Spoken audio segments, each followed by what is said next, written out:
الحمد لله نحمده ونستعينه ونستغفره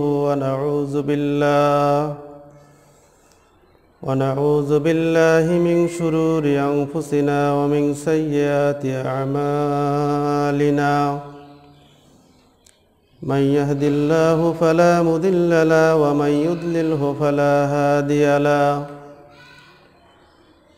ونشهد أن لا إله إلا الله وحده لا شريك له ونشهد أن سيدنا وحبيبنا ومولانا محمدا عبده ورسوله الذي أرسله بالحق بشيرا ونذيرا وداعيا إلى الله بإذنه وسراجا منيرا أما بعد فقد قال الله تعالى في كلامه المجيد وفرقان الحميد أعوذ بالله من الشيطان الرجيم بسم الله الرحمن الرحيم قد أفلح المؤمنون الذين هم في صلاتهم خاشعون والذين هم عن اللغو معرضون والذين هم للزكاة فاعلون والذين هم لفروجهم حافظون إلى آخر الآيات. وقال رسول الله صلى الله عليه وسلم لا يؤمن أحدكم حتى أكون أحب إليه من والده وولده والناس أجمعين. وقال الله تعالى في كلامه المجيد في شأن حبيبه إن الله وملائكته يصلون على النبي يا أيها الذين آمنوا صلوا عليه وسلموا تسليما اللهم صل على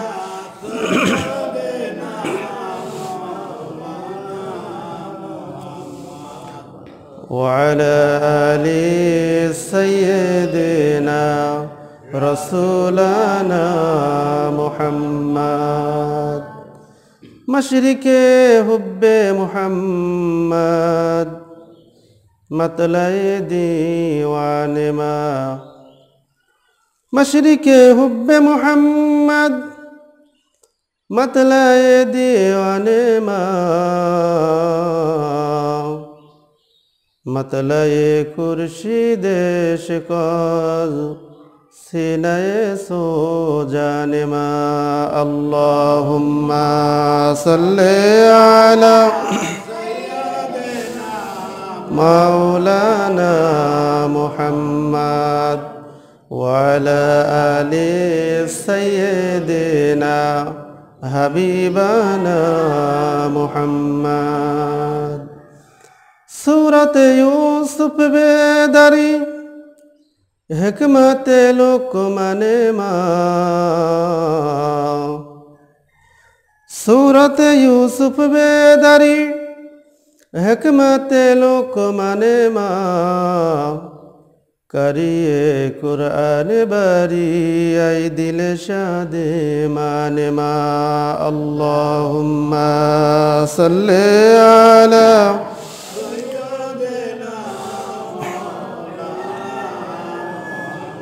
وعلى آل سيدنا حبيبنا محمد আলহামদুলিল্লাহ। মহান আল্লাহ রাব্বুল আলামিনের দরবারে আলিশানে শুকরিয়া আদায় করছি যে মহান রব্বুল আলামিন এ বিশাল আসমানের মালিক, এ ভূমণ্ডলের মালিক, নভমণ্ডল এবং ভূমণ্ডলকে যিনি সুনিপুণভাবে সৃষ্টি করেছেন, যে আল্লাহ রাব্বুল আলামিনের অপার মহিমায় দয়ায় আমরা বেঁচে আছি। দুনিয়াবী শত ব্যস্ততার মধ্য দিয়েও আমাদেরকে আজকের এই জুমার নামাজে কিছু সময়ের জন্য কোরআনুল কারীম থেকে কিছু বলা এবং শোনার মতো সুযোগ করে দিলেন যে মহান আল্লাহ তাআলা। মহান মনিবের দরবারে কালিমাতুশ শুকর আদায় করছি, সকলে জবান খুলে পড়ছি আলহামদুলিল্লাহ। দরুদ এবং সালাম বিশ্বনবী মুহাম্মদুর রাসূলুল্লাহ সাল্লাল্লাহু আলাইহি ওয়াসাল্লামের প্রতি, যার আনিত আদর্শ বিশ্ব মানবতাকে অন্ধকারের পথ থেকে আলোর পথ দেখিয়েছিল। গোটা বিশ্বের অশান্তি আজকে যেভাবে ছড়িয়ে পড়েছে, বিশ্বময় শান্তি প্রতিষ্ঠা করতে হলে আজও রাসূল সাল্লাল্লাহু আলাইহি ওয়াসাল্লামের মদিনার সনদের কোনো বিকল্প নাই। রাসূল সাল্লাল্লাহু আলাইহি ওয়াসাল্লামের প্রতি সকলেই মুহাব্বতের সাথে দরুদ এবং সালাম পাঠ করছি, সকলে পড়ি সাল্লাল্লাহু আলাইহি ওয়াসাল্লাম। সম্মানিত হাজিরিন, ঈমান মুসলমানদের সবচেয়ে বড় সম্পদ। ঈমানদার হিসেবে পৃথিবীতে বেঁচে থাকতে হলে আল্লাহ রাব্বুল আলামিন যে নির্দেশাবলী দিয়েছে, আল্লাহর নির্দেশ সমস্ত কিছু পুঙ্খানুপুঙ্খভাবে আমাদেরকে মেনে চলতে হবে। যারা মেনে চলবে, যারা ঈমান আনবে, তাদেরকে আল্লাহ রাব্বুল আলামিন ঈমানদার বা মুমিন হিসেবে সাব্যস্ত করেছেন। যারা ঈমান এনেছে আল্লাহর প্রতি, তাদেরকে বলা হয় মুমিন। মুমিনদের গুণাবলী কি হওয়া দরকার, এ বিষয়ে আমরা আজকে আলোচনা করব ইনশাআল্লাহ। মুমিন যারা হবে তাদের কি কি গুণ থাকতে হবে, তাদের বৈশিষ্ট্য কি, আজকে মুমিনদেরকে যে গুণাবলী অর্জন করতে হবে সে বিষয়ে আমরা ইনশাআল্লাহ আলোচনা করব। ঈমানদার যারা, ঈমানের দাবি হলো আল্লাহ রাব্বুল আলামিনকে রব হিসেবে মেনে নিতে হবে। এজন্য আমরা ঈমানে মুফাসসালের মধ্যে যে কথাগুলি পড়ি, ঈমানদার হিসেবে 7টি জিনিসকে বিশ্বাস করার মাধ্যমে আমরা মুমিন হয়েছি। আল্লাহ রাব্বুল আলামিনের প্রকৃত বান্দা হতে হলে যেই বিষয়গুলির প্রতি ঈমান আনলে প্রকৃত মুমিন হওয়া যাবে, আল্লাহ রাব্বুল আলামিনের সেই বিষয়গুলি রাসূল সাল্লাল্লাহু আলাইহি ওয়াসাল্লাম বিস্তারিতভাবে বর্ণনা করে দিয়েছেন। আমরা সেই বিষয়গুলির প্রতি ঈমান এনেছি। আমরা পড়ে নিয়েছি আমানতু বিল্লাহি ওয়া মালাইকাতিহি ওয়া কুতুবিহি ওয়া রাসূলিহি ওয়াল ইয়াউমিল আখিরি ওয়াল কদরি খায়রিহি ওয়া শাররিহি মিনাল্লাহি তাআলা ওয়াল বা'সি বা'দাল মাউত। আমরা পড়ে নিয়েছি আমানতু বিল্লাহ, আল্লাহর প্রতি ঈমান এনেছি। আল্লাহর প্রতি ঈমান আনার মাধ্যম কথাই হলো আল্লাহর রুবুবিয়াতকে মেনে নেওয়া। তিনি রব, তিনি আমাকে সৃষ্টি করেছেন, আমাকে রিজিক দেন, আমার মৃত্যু ঘটান। এই রব সবখানে রব ভিত্তিক জীবনযাপন করার মাধ্যমে আল্লাহকে আমরা রব হিসেবে স্বীকার করে নিয়েছি। আল্লাহর উলুহিয়াতকে স্বীকার করে নেওয়া, সৃষ্টি করেছেন যিনি, আইন চলবে তার, এর ভিত্তিতে বিধানদাতা হিসেবে আল্লাহ রাব্বুল আলামিন নিজেই যথেষ্ট। আল্লাহর আইন ছাড়া একজন মুমিন ব্যক্তি আর কারো আইনের কাছে মাথা নত করতে পারে না। আল্লাহ রাব্বুল আলামিনের প্রতি ঈমান কেমনে আনতে হবে, বিষয়টাকে সবিস্তারে আলোচনা করে দিয়েছেন মুহাম্মাদুর রাসূলুল্লাহ সাল্লাল্লাহু আলাইহি ওয়াসাল্লাম। তার প্রতি ঈমান আনলেই কেবল একটা মানুষের ভিতরে পরিবর্তন আসে সম্ভব। এরপর আমরা ঈমান এনেছি ওয়া মালাইকাতিহি, ফেরেশতাদের প্রতি। অন্যান্য মানুষ যারা, বিভিন্ন ধর্মের লোকেরা মনে করে ফেরেশতারা আল্লাহর কন্যা, বলেন নাউজুবিল্লাহ, এবং তাদেরকে নারী ভাবে, অথচ ফেরেশতারা নারীও না, পুরুষও না। আল্লাহ রাব্বুল আলামিন ফেরেশতাদেরকে সৃষ্টি করেছেন অন্যান্য সৃষ্টির মতোই, তাদেরকে বিভিন্ন কাজে নিয়োজিত করে রেখেছেন। ফেরেশতারা আল্লাহ পাকের হুকুম মেনে যাচ্ছে, পালন করে যাচ্ছে প্রতিনিয়ত। ফেরেশতা আছেন, এই বিষয়ের প্রতি বিশ্বাস রাখতে হবে। অকুতুবিহি, সমস্ত কিতাব সমূহের প্রতি বিশ্বাস স্থাপন করতে হবে। তাওরাত, জাবুর, ইনজিল এবং এই কোরআন, এই 4টি বড় কিতাব সহ আরও 100 খানা সহিফা দিয়ে মোট আল্লাহ রাব্বুল আলামিন 104 খানা আসমানি কিতাব পৃথিবীর বুকে নাজিল করেছে, বলেন সুবহানাল্লাহ। কিতাব সমূহের প্রতি বিশ্বাস রাখতে হবে। রাসূলিহি, রাসূলগণের প্রতি বিশ্বাস রাখতে হবে।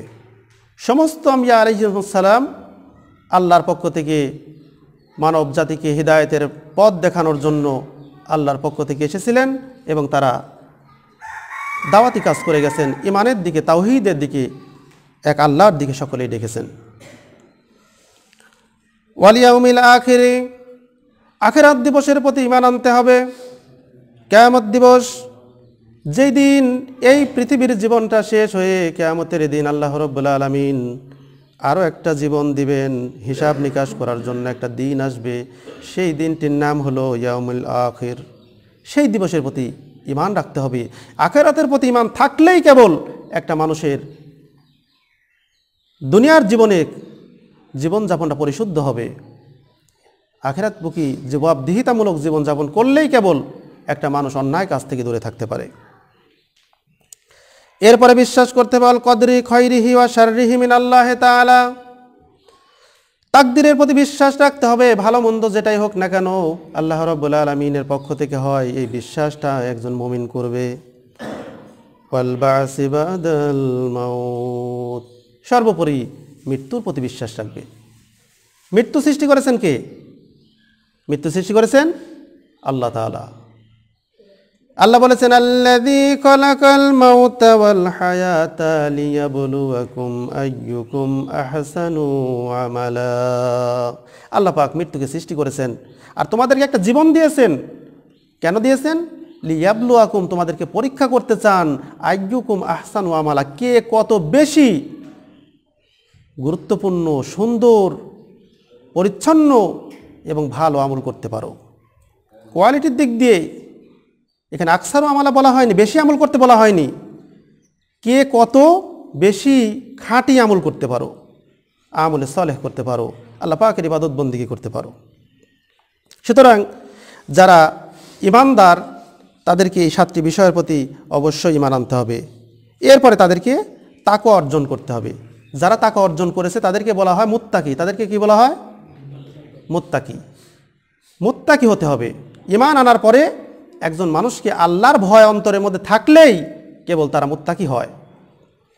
মুত্তাকির বৈশিষ্ট্য সম্পর্কে আল্লাহ রাব্বুল আলামিন কোরআনুল কারীমের মধ্যে সুন্দর করে বর্ণনা দিয়েছেন। আল্লাহ বলেছেন যালিকাল কিতাবু লা রাইবা ফীহি হুদাল লিল মুত্তাকিন।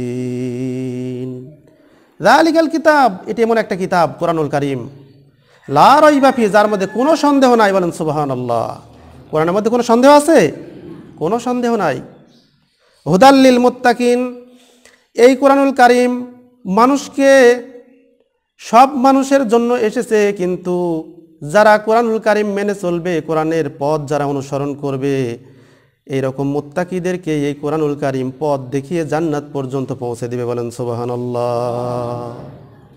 মুত্তাকিদেরকে এই কোরআন পথ নির্দেশ করবে। মুত্তাকিদের বৈশিষ্ট্য হলো 5টি। এই 5টি বৈশিষ্ট্যের কথা আল্লাহ রাব্বুল আলামিন সবিস্তারে বর্ণনা করেছেন। আল্লাহ বলেন মুত্তাকিদের প্রথম নাম্বার বৈশিষ্ট্য হলো আল্লাযীনা ইউমিনুনা বিল গায়ব ওয়া ইউকিমুনাস সালাতা ওয়া মিম্মা রাযাকনাহুম ইউনফিকুন।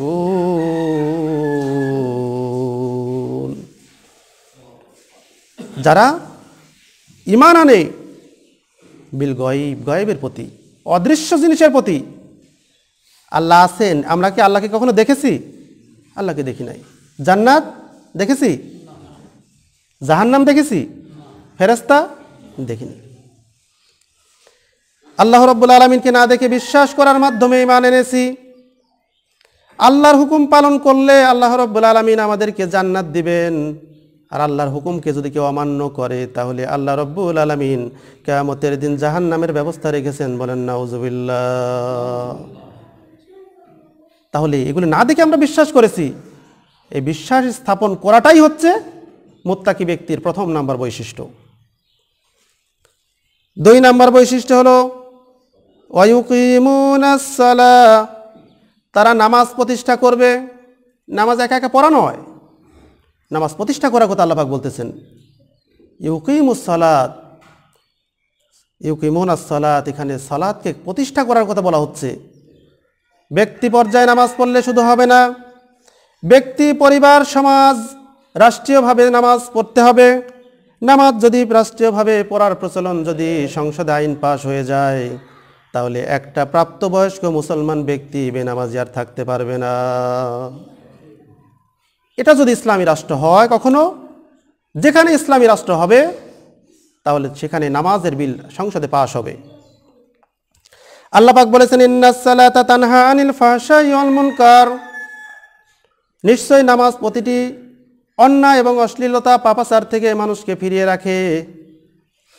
সুতরাং এমন নামাজ পড়তে হবে যে নামাজটা পড়লে মানুষ পাপ কাজ থেকে, অশ্লীলতার থেকে দূরে থাকতে পারবে। তাহলে আমরা দেখি কি, নামাজও পড়ছে একজন, অন্যায় কাজও করছে। নামাজও পড়ছে, পাপ কাজও করছে, তার মানে কি বোঝা যাচ্ছে এই ব্যক্তির নামাজ হচ্ছে না। নামাজটা বুঝে পড়তে হবে। নামাজে কি পড়ছি আমি এর অর্থ যদি না জানি তাহলে নামাজটা মন্ত্রের মতো শুধু পড়ে আপনি চলে গেলেন, বুঝলেন না, এই নামাজে একাগ্রতা নাই, সে নামাজ আপনাকে পাপ কাজ থেকে ফেরাতে পারবে না। এজন্য আল্লাহ রাব্বুল আলামিন বলছেন আল্লাযীনা ইম্মাক্কান্নাহুম ফিল আরদি ওয়া আকামাস সালাতা ওয়া আতাজ যাকাতা ওয়া আমারু বিল মা'রুফি ওয়া নাহুনা আনিল মুনকার। আল্লাহ পাক বলেছেন আমার বান্দাদের মধ্য থেকে যখন তাদেরকে আমি রাষ্ট্র ক্ষমতা প্রদান করব, আমার বান্দাদেরকে যখন আমি ক্ষমতায় নিয়ে ক্ষমতা দিব, রাষ্ট্র পরিচালনার দায়িত্বভার অর্পণ করব, তখন তাদের জন্য 4টি কাজ আল্লাহ রাব্বুল আলামিন ফরজ করে দিয়েছেন। জোরে কোন কয়টি কাজ? 4টি কাজকে আল্লাহ পাক ফরজ করে দিয়েছেন। 1 নাম্বার হলো ইম্মাক্কান্নাহুম ফিল আরদ ওয়া আকামাস সালাত, প্রথম নাম্বার কাজই হলো তারা নামাজ প্রতিষ্ঠা করবে। কোন মুসলিম জাতিকে আল্লাহ পাক যখনই ক্ষমতা দিবেন, রাষ্ট্রীয় ক্ষমতা, তখনই তার প্রধান কাজই হবে নামাজের বিল সংসদে পাশ করবে তারা। 2 নাম্বার কাজ হলো ওয়াতাজ যাকাত, যাকাত ভিত্তিক অর্থনীতি চালু করবে, সুদ ভিত্তিক অর্থনীতি বন্ধ করে দিবে। যাকাতের ভিত্তিতে রাষ্ট্র পরিচালনা করবে। ধনীদের কাছ থেকে যাকাত আদায় করে নিয়ে গরিবদের মধ্যে বন্টন করে দিয়ে সমাজের বুকে একটি ইনসাফপূর্ণ রাষ্ট্র প্রতিষ্ঠা করবে। বলেন সুবহানাল্লাহ। 3 নাম্বার কাজ হলো আমারু বিল মা'রুফ, সৎ কাজের আদেশ দিবে। ভালো ভালো কাজ নিজেরা করবে এবং জাতির মধ্যে ভালো কাজ করার প্রতিযোগিতা করার কথা বলবে, আদেশ করবে ভালো কাজ করার জন্য। ওয়া নাহুনা আনিল মুনকার, আর অসৎ কাজ থেকে মানুষকে বাধা প্রদান করবে। অসৎ কাজ যাতে না করে মানুষ, এজন্য মানুষকে সতর্ক করবে, বাধা প্রদান করবে। আল্লাহ রাসূল সাল্লাল্লাহু আলাইহি সাল্লাম বলেন মান রাআ মিনকুম মুনকারান ফালিয়ুগায়্যিরু বিয়াদিহি ফাইল্লাম ইয়াস্তাতি ফাবিলিসানিহি ওয়াইল্লাম ইয়াস্তাতি ফাবিকলবিহি ওয়া যালিকা আদআফুল ঈমান। আল্লাহ রাসূল সাল্লাল্লাহু আলাইহি সাল্লাম বলেন কোনো ব্যক্তি যদি কোনো অন্যায় কাজ করতে দেখে, মান রাআ মিনকুম মুনকারান, কোনো অন্যায় কাজ করতে দেখে, ফালিয়ুগায়্যিরু বিয়াদিহি, হাত দ্বারা সে প্রতিহত করবে, বাধা দেবে। নিজে না পারলে জনমত তৈরি করবে, লোক গোছাবে, দল করবে, সকলে মিলে ঐক্যবদ্ধভাবে সে অন্যায় কাজটাকে প্রতিহত করার চেষ্টা করবে। ফাইল্লাম ইয়াস্তাতি ফাবি লিসানিহি, হাত দ্বারা বাধা দেওয়ার মতো শক্তি যদি তাদের মধ্যে না থাকে তাহলে মুখ দ্বারা বাধা দিবে, মুখে বলবে, বক্তব্য দিবে, লিফলেট বিতরণ করবে, পোস্টারিং করবে, পত্রপত্রিকা বিজ্ঞপ্তি দিবে। এই খারাপ কাজটা বন্ধ করার জন্য সে মুখের দ্বারা বাধা প্রদান করবে। মুখের দ্বারা যদি বাধা প্রদান করে যদি সে সমর্থ না হয়, ভাবি কলবি, তাহলে অন্তরে ঘৃণা করবে। অযালিকা আদাফুল ঈমান, এটা ঈমানের সর্বনিম্ন স্তর, কমপক্ষে ঘৃণা করে থাকতে হবে। আমার ভাইরা, এই চারটি কাজ যদি কোনো সরকার যদি করে তাহলে আল্লাহ পাক সেই রাষ্ট্রটাকে দুনিয়াতে জান্নাতের টুকরায় পরিণত করবে। বলেন সুবহানাল্লাহ। মুমিন ব্যক্তি, মুত্তাকি ব্যক্তির 3 নম্বর বৈশিষ্ট্য হলো ওয়া মিম্মা রাযাকনাহুম ইউনফিকুন। তাদেরকে যে অর্থ সম্পদ দেওয়া হয়েছে, রিজিক দেওয়া হয়েছে, এখান থেকে তারা আল্লাহর রাস্তায় ব্যয় করবে। আল্লাহর রাস্তায় ব্যয় করবে তারা। আল্লাহ রাব্বুল আলামিন বলেছেন, ইন্নাল্লাহা আশতারা মিনাল মুমিনিনা আনফুসাহুম ওয়া আমওয়ালাহুম বিআন্না লাহুমুল জান্নাহ। জান এবং মালের বিনিময়ে আল্লাহ পাক তাকে জান্নাত বিক্রি করে দিয়েছে। বলেন সুবহানাল্লাহ। ইন্নাল্লাহা আশতারা মিনাল মুমিনিন, নিশ্চয়ই আল্লাহ মুমিনদের কাছ থেকে কিনে নিয়েছেন। আনফুসাহুম ওয়া আমওয়ালাহুম, তাদের জান এবং মালের বিনিময়ে, বিআন্না লাহুমুল জান্নাহ, জান্নাত বিনিময়। আল্লাহ, আমরা জান্নাত পাবো আর আল্লাহর কাছে আমরা জান এবং মাল দিয়ে দিব। এই দুটি জিনিসের শর্ত। সুতরাং আল্লাহ অর্থ দিয়েছে, অর্থটা ব্যয় হবে কল্যাণমুখী কাজে, আল্লাহ নির্দেশিত পথে ব্যয় হবে। আপনি একটা হিন্দু মানুষকে সহযোগিতা করতে পারবেন, তা সে অসুস্থ, চিকিৎসা করতে পারতেছে না, তাকে টাকা পয়সা দিতে পারবেন। ছেলে মেয়েকে লেখাপড়া করতে পারতেছে না, আপনি সেখানে সহযোগিতা করতে পারবেন। কিন্তু পূজা করবে, মূর্তি নির্মাণ করবে, এজন্য আপনি টাকা দিতে পারবেন? এখানে টাকা দিতে পারবেন না, দেওয়া হারাম। আপনার একটি টাকাও যদি মূর্তি নির্মাণের জন্য দেন, ওই তারা যে পূজা করলো, ওই শিরক করলো, শিরক করতে আপনি সহযোগিতা করলেন, বিনিময়ে আপনিও গুনাহগার, কবিরা গুনাহ করে ফেললেন। আল্লাহ রাব্বুল আলামিন শিরকের গুনাহ কখনো ক্ষমা করবেন না। সুতরাং আমাদেরকে জান এবং মাল খরচ করতে হবে ন্যায় পথে। আপনাকে জান মাল দিয়েছেন আল্লাহ, বিনিময়ে জান্নাত করে আপনার কাছ থেকে জান মাল আল্লাহ নিচ্ছেন, বিনিময়ে আপনাকে জান্নাত দিয়ে দিয়েছেন। এই জান্নাতটা যদি আপনি পেতে চান, আপনার জান এবং মাল জীবনের শেষ দিন পর্যন্ত আপনি নিজের ইচ্ছায় খরচ করতে পারবেন না। আল্লাহ পাক আমাদের কাছ থেকে জান এবং মাল কিনে নিয়েছেন, মানে হলো আমাদের কাছ থেকে ইচ্ছাটা কিনে নিয়েছেন। বলেন সুবহানাল্লাহ। আল্লাহ বলেছেন, ইন্না সালাতি ওয়া নুসুকি ওয়া মাহইয়ায়া ওয়া মামাতি লিল্লাহি রাব্বিল আলামিন। বলো, আমার নামাজ, আমার কুরবানি, আমার বেঁচে থাকা, আমার মরে যাওয়া, সব কিছু বিশ্ব প্রতিপালক একমাত্র আল্লাহর জন্য আমি নিবেদিত করে দিয়েছি। সুতরাং আমাদের অর্থ সম্পদ ব্যয় হবে আল্লাহর জন্যে। মুত্তাকি ব্যক্তির 4 নম্বর বৈশিষ্ট্য হলো আল্লাযীনা ইউমিনুনা বিমা উনজিলা ইলাইকা ওয়া মা উনজিলা মিন ক্বাবলিক। মুত্তাকিদের 4 নম্বর বৈশিষ্ট্য হলো আপনার প্রতি যে কিতাব নাজিল করা হয়েছে, অর্থাৎ কোরআনুল কারীমের প্রতি তারা ঈমান আনবে। ওয়া মা উনজিলা মিন ক্বাবলিক, আপনার পূর্বেও যে সমস্ত কিতাব নাজিল হয়েছিল সব কিতাবের প্রতি তারা ঈমান আনবে। রাসূলের প্রতি যে কিতাব দেওয়া হয়েছে, কিতাবের কাজ কি ছিল? আল্লাহ পাক বলেছেন, কিতাবুন আনজালনাহু ইলাইকা লিতুখরিজান নাসা মিনাজ যুলুমাতি ইলান নূর। এ রাসূল, আপনাকে আমি একটা কিতাব দিয়েছি, এর উদ্দেশ্য হলো আপনি এই কিতাব দ্বারা লিতুখরিজান নাসা মিনাজ যুলুমাতি ইলান নূর, পুঞ্জীভূত অন্ধকার থেকে, পাপের পথ থেকে মানুষকে আপনি বের করে আলোর পথে নিয়ে আসবেন, হকের পথে নিয়ে আসবেন, কল্যাণের পথে নিয়ে আসবেন। বলেন সুবহানাল্লাহি ওয়া বিহামদিহি। সুতরাং এই কিতাব যারা মানবে, মুত্তাকি তারাই হবে। 4 নম্বর বৈশিষ্ট্য তাদের। 5 নম্বর বৈশিষ্ট্য হলো অবিল আখিরাতি হুম ইউকিনুন। আখিরাত দিবসের প্রতি তারা বিশ্বাস স্থাপন করবে, এমনভাবে বিশ্বাস স্থাপন করবে আখিরাতকে তারা আখিরাতকে চিন্তা করে তারা জবাবদিহিমূলক জীবনযাপন করবে, তাদের জীবন পরিচালনার বিষয়বস্তু হবে আখিরাতে।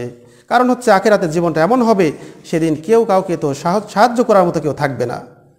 সেই অবস্থা হবে কি, আমরা আলোচনা করেছি আখিরাতের চিত্র সম্পর্কে।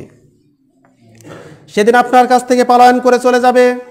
ইয়াউমা ইয়াফিরুল মারউ মিন আখিহি ওয়া উম্মিহি ওয়া আবিহি ওয়া সাহিবাতিহি ওয়া বানিহি। মানুষের কাছ থেকে সেদিন পলায়ন করে চলে যাবে। একটি নেকির জন্য মানুষ হন্যেহারা হয়ে ঘুরতে থাকবে। কেউ সেদিন পরিচয় দিবে না আপনাকে। আপনার কাছ থেকে পলায়ন করে চলে যাবে মিন আখিহি, তার ভাই, ওয়া উম্মিহি, গর্ভধারিণী মা সেদিন পরিচয় দিবে না, পালিয়ে পলায়ন করে চলে যাবে। ওয়া আবিহি, তার পিতা, জন্মদাতা ওরসজাত পিতা, সে পরিচয় দিবে না, চলে যাবে। ওয়া সাহিবাতিহি ওয়া বানি, স্ত্রী এবং সন্তান সন্ততি মানুষের কাছ থেকে পলায়ন করে সব চলে যাবে। বলেন নাউজুবিল্লাহ। কেউ কারো না। সেদিন আমার কি হবে, এই চিন্তাই মানুষ করতে থাকবে। فَأَمَّا مَنْ ثَقُلَتْ مَوَازِينُهُ فَهُوَ فِي عِيشَةٍ رَاضِيَةٍ। সেদিন যার নেকির পাল্লা ভারী হবে, সে ব্যক্তি আল্লাহর সন্তুষ্টির দিকে চলে যাবে, অর্থাৎ সে জান্নাতে চলে যাবে। বলেন সুবহানাল্লাহ। وَأَمَّا مَنْ خَفَّتْ مَوَازِينُهُ فَأُمُّهُ هَاوِيَةٌ। সেদিন যার আমলের পাল্লাটা হালকা হয়ে যাবে, গুনার পাল্লাটা বেশি ভারী হয়ে যাবে, তার জন্য হাবিয়া নামক স্থান হবে। ওয়ামা আদরাকা মা হিয়া। রাসূল, হে রাসূল, আপনি কি জানেন হাবিয়াটা কি জিনিস? আল্লাহ বলেন নারুন হামিয়া, উত্তপ্ত অগ্নিকুণ্ড। আল্লাহ অন্যথায় বলেছেন নারুল্লাহিল মুকাদা, আল্লাহর আগুন। এই আগুনের কাছে কেউ টিকতে পারবে না। অবস্থাটা এমন হবে সেদিন। فَأَمَّا مَنْ أُوتِيَ كِتَابَهُ بِيَمِينِهِ فَسَوْفَ يُحَاسَبُ حِسَابًا يَسِيرًا। সেদিন যার আমলনামাটা ডান হাতে দেওয়া হবে, সে উল্লসিত হবে, সে আনন্দিত হয়ে যাবে, তার হিসাবটা সহজ করে দেওয়া হবে। বলেন সুবহানাল্লাহ। আম্মা জান আয়েশা সিদ্দিকা রাদিয়াল্লাহু তাআলা আনহা বলছেন, ইয়া রাসূলুল্লাহ, ইয়া হাবিবাল্লাহ, হিসাব সহজ করার অর্থটা কি? আল্লাহ রাসূল সাল্লাল্লাহু আলাইহি সাল্লাম বললেন, হিসাব সহজ করার উদ্দেশ্য হচ্ছে কিয়ামতের দিন কোনো মানুষ আল্লাহর কাছে হিসাব দিয়ে পার হতে পারবে না। হিসাব সহজ করার উদ্দেশ্য হচ্ছে, অর্থ হচ্ছে, তাকে বিনা হিসাবে আল্লাহ জান্নাত দিয়ে দিবে। বলেন সুবহানাল্লাহ। ওয়া আম্মা মান উতিয়া কিতাবাহু ওয়ারাআ যাহরিহি, আর যার আমল নামাটা বাম হাতে দেওয়া হবে অথবা পেছন দিক থেকে দেওয়া হবে, ফাসাউফা ইয়াদউ সাবুরা, তার অবস্থান হবে জাহান্নাম, তার অবস্থা ভয়ানক হয়ে যাবে। সেদিন সে বাঁচতে পারবে না। এই আখিরাতের প্রতি মুত্তাকিরা 5 নম্বরে ঈমান আনতে হবে অবশ্যই। মুমিন ব্যক্তিকে চিনবেন কিভাবে? 3টি গুণ দেখলে, 3টি বৈশিষ্ট্য দেখে মুমিনকে চেনা যাবে। ইন্নামাল মুমিনুনা আল্লাযীনা ইযা যুকিরাল্লাহু ওয়াজিলাত কুলুবুহুম ওয়া ইযা তুলিয়াত আলাইহিম জাদাতুহুম ঈমানা ওয়া আলা রাব্বিহিম ইয়াতাওয়াক্কালুন। আল্লাহু আকবার। আল্লাহ বলেছেন, ইন্নামাল মুমিনুনা আল্লাযীনা ইযা যুকিরাল্লাহু ওয়াজিলাত কুলুবুহুম, মুমিনদেরকে আপনি চিনবেন যখন তাদের সামনে আল্লাহর নাম স্মরণ করা হয়, তখন তাদের অন্তরটা কেঁপে ওঠে। যুকির আল্লাহ বলতে, আল্লাহর জিকির বলতে আল্লাহর স্মরণ বোঝানো হচ্ছে। একজন সরকারি অফিসার, সে চাকরি করে, ঘুষ খাচ্ছে, তখন যাকে আল্লাহর নাম স্মরণ যদি তার হয়, তাহলে সে এই ভয়ে তার অন্তরটা কেঁপে উঠবে। এটা অন্যায়, আল্লাহ নিষেধ করেছেন, এই অন্যায়টা আমি করতে পারি না, ঘুষ খেতে পারি না। একজন আইল ঠেলতেছে, এই কৃষক যদি মনের ভিতর আল্লাহর ভয় থাকে, অন্তরটা কেঁপে উঠবে, সে কাজ করবে না। একজন ব্যবসায়িক ব্যবসায় ভেজাল দিচ্ছে, সে ভেজাল দিতে পারবে না। এটা হচ্ছে মুমিনকে চেনার উপায়, যে অন্যায় কাজ দেখলেই সে ব্যক্তি ভিতরে সন্ত্রস্ত হয়ে অন্তরটা কেঁপে উঠবে, সে ব্যক্তি পাপ থেকে ফিরে আসবে। মুমিন ব্যক্তিকে চেনার 2 নম্বর উপায় হলো ওয়াইজা তুলিয়াত আলাইহিম আয়াতুহুম জাদাতুহুম ঈমানা, যখন তাদের কাছে আল্লাহর আয়াতসমূহ, কোরআনুল কারীমের বিধান তেলাওয়াত করে শোনানো হয়, তখন তাদের ঈমান যা ছিল আরো ঈমান বেড়ে যায়। বলেন সুবহানাল্লাহ। ঈমান যা ছিল আরো বেড়ে যাবে। ওয়া আলা রাব্বিহিম ইয়াতাওয়াক্কালুন, তাদের বৈশিষ্ট্য হবে তারা সব কাজে আল্লাহর প্রতি ভয় করবে, আল্লাহর প্রতি তাওয়াক্কাল করবে। প্রতিটি কাজে একজন মুমিন ব্যক্তি, মুত্তাকি ব্যক্তি আল্লাহর উপরেই তাওয়াক্কুল করবে। এজন্য মুমিনগণ ইমানের উপর অটল থাকবে। মুমিনগণ ইমানের উপর অটল থেকে তারা জীবনযাপন করবে। যারা জীবনযাপন করবে তাদের শানে আল্লাহ পাক ফেরেশতা নাজিল করে দিবে। বলেন সুবহানাল্লাহ। আল্লাহ বলেন, ইন্নাল্লাযীনা ক্বালু রাব্বুনাল্লাহু সুম্মা ইসতাকামু তাতানাজ্জালু আলাইহিমুল মালায়েকা আল্লা তাখাফু ওয়া লা তাহজানু ওয়া আবশিরু বিল জান্নাতিল্লাতী কুনতুম তুআদুন। আল্লাহ বলছেন, ইন্নাল্লাযীনা ক্বালু রাব্বুনাল্লাহ, নিশ্চয়ই যারা বলবে আল্লাহ আমাদের রব, সুম্মা ইসতাকামু, এই আল্লাহর প্রতি ঈমান আনার পর যদি কোনো বাধা আসে, বিপত্তি আসে, তাহলে এরপর যদি ধৈর্য ধরে ইস্তেকাম থাকে ঈমানের উপরে, এই ব্যক্তির মৃত্যুর সময় তাতানাজ্জালু আলাইহিমুল মালায়েকা, ফেরেশতা নাজিল করে দিবেন আল্লাহ। ফেরেশতা এসে বলবে, আল্লাহ তাখাফু ওয়া লা তাহজানু, আল্লাহর বান্দা দুনিয়ার জীবনে তুমি কষ্ট করেছিলে, আল্লাহর বিধানকে পুঙ্খানুপুঙ্খ পালন করেছিলে, আজকে কোনো তোমার ভয় নাই, কোনো দুশ্চিন্তা নাই। অবশিরু বিল জান্নাহ, তার সামনে জান্নাতের প্রতিবিম্বটা তুলে ধরবে আর বলবে, আল্লাহর বান্দা আল্লাহর জান্নাতের সুসংবাদ গ্রহণ করুন। বলেন সুবহানাল্লাহ। ইমানদার ছিলেন হযরতে খুবাইব রাদিয়াল্লাহু তাআলা আনহু। তাকে বন্দী করা হলো, দীর্ঘদিন যাবৎ তাকে একটা প্রকোষ্ঠের মধ্যে আটকে রাখা হলো, খাদ্য পানি বন্ধ করে দেওয়া হলো। হযরতে খুবাইব রাদিয়াল্লাহু তাআলা আনহুকে তারা মনে করেছে মারা গেছে, একজনকে পাঠিয়ে দিল, দেখো কি অবস্থা। যাওয়ার পরে সেখানে গিয়ে দেখলেন তাজা আঙ্গুরের ছড়া থেকে খুবাইব রাদিয়াল্লাহু তাআলা আনহু আঙ্গুর খুলে খুলে খাচ্ছে। ওই সময় কোনো আঙ্গুরের মৌসুম ছিল না, অমৌসুমে তাজা আঙ্গুরের ছড়া থেকে আঙ্গুর খুলে খুলে খাচ্ছে। বলেন সুবহানাল্লাহ। লোকটা জিজ্ঞেস করলো, খুবাইব এগুলো কোথা থেকে পেলে? এখন তো আঙ্গুরের মৌসুম না। খুবাইব রাদিয়াল্লাহু তাআলা আনহু বললেন, হাদা মিন ইনদি রাব্বিনা, এটা আমার প্রভুর পক্ষ থেকে আমাকে দেওয়া হয়েছে, জান্নাত থেকে আমার কাছে আঙ্গুর পাঠিয়ে দেওয়া হয়েছে। সুবহানাল্লাহ। আল্লাহু ইয়ারযুকু মান ইয়াশাউ বিগয়রি হিসাব, আল্লাহ যাকে খুশি অপরন্ত রিজিক দান করে দেন। তারা এসে খবর দিল, মক্কার নেতারা বলল যে এভাবে হবে না, তাকে নিয়ে আসো। মক্কার হেরেমের মধ্যে তাকে ফাঁসি দেওয়া হবে না, মক্কা থেকে 5 কিলোমিটার দূরে তাকে নিয়ে যাওয়া হচ্ছে। ফাঁসির জন্য মঞ্চ তৈরি করা হয়েছে। যখন তাকে নিয়ে যাওয়া হচ্ছে, হাতে পায়ে শিকল দিয়ে বাঁধা। হযরতে খুবাইবকে যখন নিয়ে যাওয়া হচ্ছে, মক্কার নারী পুরুষ বৃদ্ধ বনিতা শিশুরা নেচে গিয়ে ঢোল বাজিয়ে বাদ্যযন্ত্র বাজিয়ে তার পিছনে পিছনে উল্লাস করে যেতেছিল। বলেন নাউজুবিল্লাহ। আল্লাহর গোলামকে নিয়ে যাওয়া হলো ফাঁসির মঞ্চের কাছে। খুবাইব রাদিয়াল্লাহু তাআলা আনহুকে বলা হচ্ছে, তুমি কি জীবনের শেষ কোনো চাওয়া আছে? খুবাইব রাদিয়াল্লাহু তাআলা আনহু বললেন যে আমাকে যদি সুযোগ দাও তাহলে আমার প্রভুর নামে শানে 2 রাকাত আমি নামাজ পড়ে শেষ সেজদা দিয়ে আল্লাহর কাছে যেতে চাই। বলেন সুবহানাল্লাহ। এই ফাঁসির আগে 2 রাকাত নামাজ পড়ার প্রচলন খুবাইব রাদিয়াল্লাহু তাআলা আনহু প্রথমে করেছেন, তখন থেকে প্রচলন হয়েছে। তাকে সে হাতে পায়ে শিকল খুলে দেওয়া হলো, 2 রাকাত নামাজ পড়লেন। নামাজ শেষ করে এসে বললেন যে আমার নামাজের ভিতরে এত মজা লাগতেছিল, আমার ইচ্ছা হচ্ছিল নামাজটা একটু লম্বা করি। কুরাইশটা বলল, কেন করলে না? খুবাইব বলছে যে আমার সামনে জান্নাত আমি দেখতে পাচ্ছি, আমি যদি নামাজটা দেরি করি, ডিলে করি, তাহলে তোমরা মনে করবে মৃত্যুর ভয়ে মনে হয় আমি নামাজে দেরি করতেছি, এজন্য আমি তাড়াতাড়ি করে নামাজ শেষ করে দিয়েছি, আমি তাড়াতাড়ি জান্নাতে যেতে চাই। বলেন সুবহানাল্লাহ।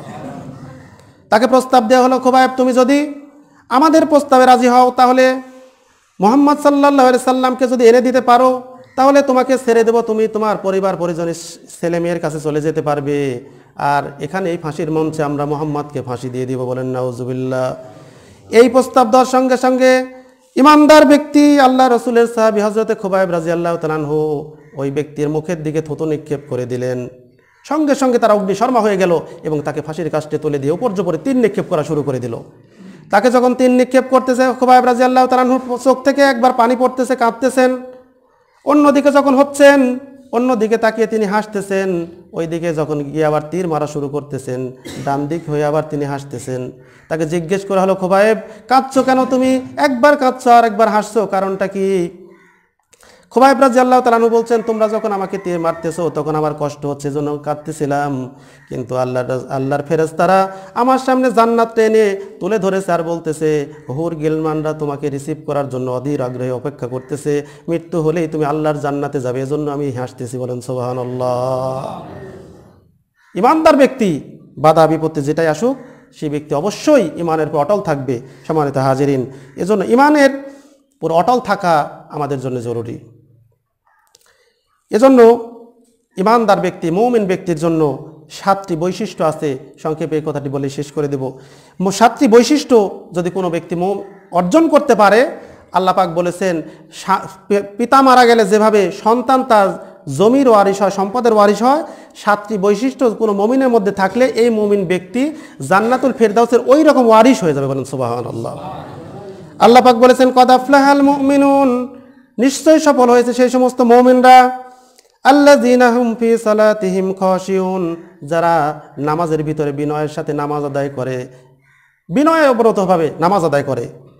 ফাওয়াইলুল লিল মুসাল্লিন, ধ্বংস সেই সমস্ত নামাজীদের জন্য, আল্লাযীনা হুম আন সালাতিহিম সাহুন, যারা নামাজের মধ্যে অযথা কাজকাম করে, ফাহেসা কাজ করে, অমনোযোগী থাকে। এজন্য আল্লাহ রাসূলের কাছে একজন সাহাবী আসলেন, নামাজ পড়লেন, আল্লাহ রাসূল বললেন, সাল্লু ফা ইন্নাকা লাম তুসাল্লি। আল্লাহ রাসূল 3বার বললেন। সাহাবী এসে বলছে, হুজুর আমার নামাজ হচ্ছে না কেন? আল্লাহ রাসূল বললেন, নামাজ পড়ো আবার, তোমার নামাজ হচ্ছে না, হয়নি, কারণ তুমি নামাজ পড়োইনি। 3বার তিনি নামাজ পড়লেন। আল্লাহ রাসূল বললেন, সল্লু কামা রাআইতুমুনি উসাল্লি, যেভাবে আমি নামাজ পড়েছি এরকম আমি যেভাবে বলেছি আমাকে দেখে তোমরা নামাজ আদায় করো। এজন্য নামাজের মধ্যে বিনয় অবনত থাকতে হবে। 2 নম্বর বৈশিষ্ট্য হলো ওয়াল্লাযীনা হুম আনিল লাগবি মুরিদুন, যারা নাকি অযথা ফাহেসা কাজ কারবার থেকে দূরে থাকবে, অযথা কথা বলা থেকে, অসার কাজ করা থেকে দূরে থাকবে, এই ব্যক্তিরা জান্নাতুল ফেরদাউসের ওয়ারিশ হবে। 3 নম্বর বৈশিষ্ট্য হলো ওয়াল্লাযীনা হুম লিয-যাকাতি ফাইলুন, যারা যাকাত আদায় করবে, যাদের যাকাত ফরজ হয়েছে যাকাত আদায় করবে, যাদের যাকাত ফরজ হয়নি তারা আল্লাহর রাস্তায় সাধ্যমতো ব্যয় করবে নিজেদের সম্পদ থেকে। 4 নম্বর বৈশিষ্ট্য হলো আল্লাযীনা হুম লিফুরুজিহিম হাফিজুন, 4 নম্বর বৈশিষ্ট্য হলো এই মুমিনরা নিজেদের লজ্জাস্থানসমূহের হেফাজত করবে। পুরুষটা কুল্লিল মুমিনিনা ইয়াগুদ্দু মিন আবসারিহিম ওয়া ইয়াহফাযু ফুরুজাহুম, চক্ষুকে নিম্নগামী করতে হবে, লজ্জাস্থানে হেফাজত করতে হবে। মহিলাদেরকে একই কথাই বলা হয়েছে। সুতরাং ইল্লা আলা আজওয়াজিহিম, শুধুমাত্র স্ত্রী ব্যতীত অন্য কিছু যদি কেউ কামনা করে তাহলে আল্লাহ পাক বলেছেন যে তাহলে সে সীমা লঙ্ঘনকারী হিসাবে পরিগণিত হবে। 5 নম্বর বৈশিষ্ট্য হলো আল্লাযীনা হুম লিআমানাতিহিম ওয়া আহদিহিম রাউন, মুমিনদের 5 নম্বর বৈশিষ্ট্য আল্লাযীনা হুম লিআমানাতিহিম, আমানত রাখলে তারা আমানতের খেয়ানত করবে না, আমানত যথাযথভাবে রক্ষা করবে। এটা কথা, কাজ এবং যে কোনো বিষয়ে যদি কোনো আমানত থাকে সেটা তারা রক্ষা করবে। ওয়া আহদিহিম, তাদের কাছে কোনো ওয়াদা করলে, তারা কোনো ওয়াদা করলে ওয়াদা পুঙ্খানুপুঙ্খভাবে পূরণ করবে। 7 নম্বর বৈশিষ্ট্য হলো ওয়াল্লাযীনা হুম আলা সালাওয়াতিহিম ইউহাফিজুন, সময় মতো নামাজের হেফাজত করবে, তারা নামাজের ব্যাপারে সতর্ক থাকবে। অন্যথা আল্লাহ বলছেন হাফিজু আলাস সালাত ওয়াস সালাতুল উস্তা, নামাজের ব্যাপারে সতর্ক হওয়া, বিশেষ করে মধ্যবর্তী নামাজের, আসরের নামাজের কথা বলা হয়েছে। এই কথাগুলি বলে 7টি বৈশিষ্ট্যের কথা আল্লাহ বলেছেন।